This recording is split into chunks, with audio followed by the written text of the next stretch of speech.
George Junior Stanley Jr. nació el 21 de octubre de 1929 en Pinewood, Carolina del Sur, Estados Unidos. Provenía de una familia afroamericana que vivía en Alcolu, un pequeño pueblo de la zona rural del condado de Clarendon. Su padre, el señor Stinney, trabajaba en una serrería, y la familia residía en las viviendas proporcionadas por la empresa maderera. En aquella época, la década de 1940, Alcolu vivía bajo un sistema de segregación racial. Las comunidades blanca y negra estaban divididas no solo socialmente, sino geográficamente, con infraestructuras separadas, iglesias segregadas, escuelas distintas y un fuerte control social que marginaba a la población afroamericana. George, a sus 14 años, era descrito por quienes lo conocían como un joven delgado, pequeño de estatura y físicamente mucho más frágil que un adulto, según los registros. Pesaba menos de 45 kilos y medía poco más de 1.5 metros. Vivir en una comunidad segregada y trabajar en condiciones de pobreza ya era un peso enorme, pero lo que vendría cambiaría su vida, y terminaría con ella, para siempre. El 23 de marzo de 1944, en Alcolu, desaparecieron dos niñas blancas, Betty June Biniker, de 11 años, y Mary Emma Thames, de 7 años. Ese día habían salido en bicicleta, supuestamente a recoger flores silvestres, como parte de una actividad inocente e infantil. Según testigos y los reportes públicos de la investigación, las niñas fueron vistas por última vez cerca de la zona donde vivían los Stinney, colonia afroamericana. Al día siguiente fueron halladas sin vida en un drenaje o cuneta cercano. Los informes forenses de la época describieron que ambas habían sufrido graves traumatismos en la cabeza, provocados por un objeto contundente. Se habló de una barra metálica o viga utilizada como arma. Las dos niñas eran muy jóvenes, y su muerte generó conmoción inmediata en la comunidad blanca, lo que disparó una reacción policial urgente e implacable. El horror de ese hallazgo no solo estaba en la brutalidad del crimen, sino también en el temor, la segregación y los prejuicios raciales. Aquellas niñas eran blancas, y en esa época del sur segregado, en un contexto de fuerte racismo institucional, su muerte provocó miedo, rabia y un deseo de castigo muy rápido hacia un sospechoso negro.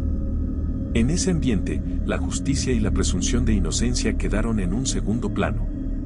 Apenas unas horas después del hallazgo de los cuerpos, la policía focalizó su investigación sobre George. Decía que él había sido visto conversando con las niñas poco antes de su desaparición, una circunstancia que, en ese contexto, se transformó en motivo para su detención inmediata. Fue detenido sin presencia de sus padres, sin abogado defensor, y sometido a un interrogatorio nocturno por agentes blancos en un pueblo segregado. Según los documentos policiales de la época, el agente arrestante, nombrado como Newman, declaró que George confesó los asesinatos y condujo a la policía hacia una barra metálica de aproximadamente 15 pulgadas que supuestamente había usado como arma. Pero en los expedientes no existe ninguna confesión escrita firmada, ni grabada, ni documentación consistente que permita verificar esa declaración. La única prueba formal que quedó fue el testimonio del agente, lo que deja el proceso sujeto a serias dudas. A consecuencia del arresto, la familia de George fue desalojada del lugar donde vivía, su padre fue despedido de la serrería y huyó del pueblo por temor a represalias, amenazas y posibles actos de violencia, inclusive linchamiento. La comunidad afroamericana quedó bajo presión, y George quedó solo desde muy joven ante un sistema que no le garantizaba derechos fundamentales. El juicio a George se celebró el 24 de abril de 1944 en el Tribunal del Condado de Clarendon. Duró apenas unas horas. Entre la selección del jurado, testimonios y veredicto transcurrió una tarde. Luego, el jurado se retiró apenas 10 minutos para deliberar.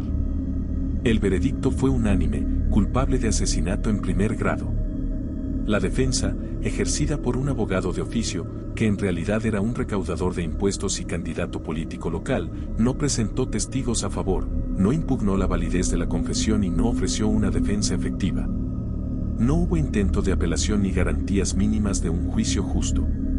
El jurado estaba compuesto exclusivamente por 12 hombres blancos, como correspondía en aquella época de segregación, ya que los afroamericanos estaban sistemáticamente excluidos de los registros de votación y, por tanto, de la selección de jurados. Esta composición racial, sumada a la ausencia de abogados y defensa real, transformó el juicio en una parodia de justicia. El 16 de junio de 1944, apenas 83 días después del arresto, George fue ejecutado en la silla eléctrica en la Penitenciaría Estatal de Carolina del Sur, en Columbia. Tenía solo 14 años, lo que lo convirtió en la persona con fecha de nacimiento confirmada más joven ejecutada en Estados Unidos en el siglo XX. Debido a su baja estatura y peso, se dice que los funcionarios colocaron una Biblia u otro objeto bajo su cuerpo en la silla eléctrica para que el electrodo alcanzara su cabeza. La máscara facial era de adulto y según relatos de la ejecución, se deslizó durante la descarga, lo que provocó una escena aterradora. Desde el día de su injusta muerte, la comunidad afroamericana, familiares y activistas sospecharon que George no había recibido un juicio justo.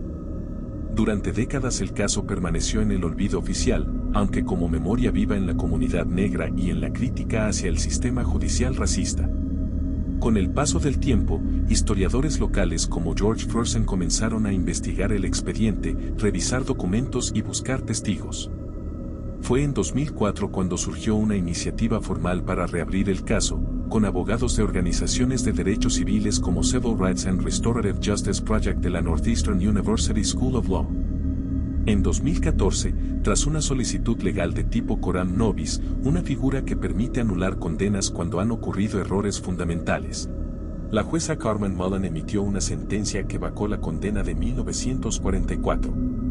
En su fallo reconoció que George no había recibido una defensa adecuada, que la confesión era probablemente coercitiva, que no existían evidencias físicas que lo vincularan con los asesinatos, y que el jurado no representaba una comunidad racial y social diversa. Concluyó que el juicio constituyó una violación grave de sus derechos constitucionales y que la ejecución de un niño de 14 años representaba una pena desproporcionada e inconstitucional. El fallo no declaró científicamente quién mató a las niñas, ni emitió una absolución por prueba de inocencia, sino que anuló la condena por vicios procesales. En otras palabras, reconoció que el proceso fue injusto, un error judicial fundamental, pero no resolvió el homicidio. Esto significa que la muerte de las niñas sigue oficialmente sin autor conocido, y el caso permanece abierto moral y simbólicamente. El error fue reconocer que la justicia falló, pero no encarcelar a un nuevo culpable. El caso de George se convirtió en un símbolo emblemático de las injusticias del sistema racial del sur de Estados Unidos, un niño pobre y negro acusado ante un jurado blanco, sin defensa real, con una confesión forzada, y ejecutado en menos de 3 meses.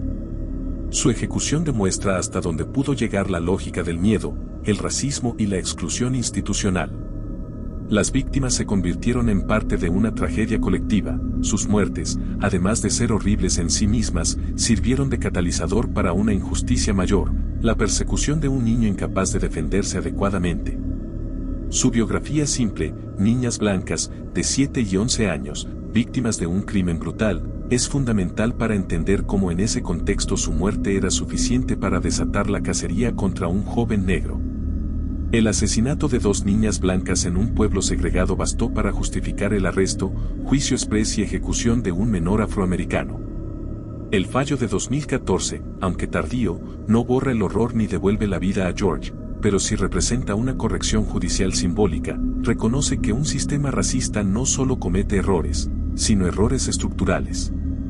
Para muchas organizaciones de derechos humanos y defensores de justicia social, la anulación es un acto necesario de reparación simbólica, una forma de dignificar su nombre y reconocer que aquel juicio no fue un acto legítimo de justicia, sino una ejecución estatal basada en prejuicios raciales.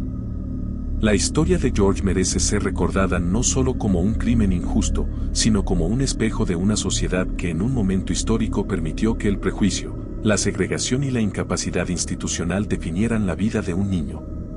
Es una advertencia permanente sobre los peligros de un sistema penal desigual, sobre la urgencia de garantizar derechos a todos, sin distinción de raza o clase, y sobre la necesidad de mantener memoria histórica para evitar que tragedias como esta se repitan. Este caso ha inspirado investigaciones, libros, documentales y críticas al sistema judicial estadounidense y sigue siendo una referencia en debates sobre la pena de muerte, la defensa de menores, el racismo institucional, la necesidad de jurados representativos y el valor del debido proceso. Más allá de las fechas, los documentos y los fallos, lo que queda es la historia de un niño de 14 años que fue ejecutado como adulto injustamente, y de 2 niñas asesinadas que nunca tuvieron justicia real. Si te gustó el video, dándole like y suscribiéndote sería de gran ayuda. Muchas gracias por su tiempo y atención, que tengan un buen día.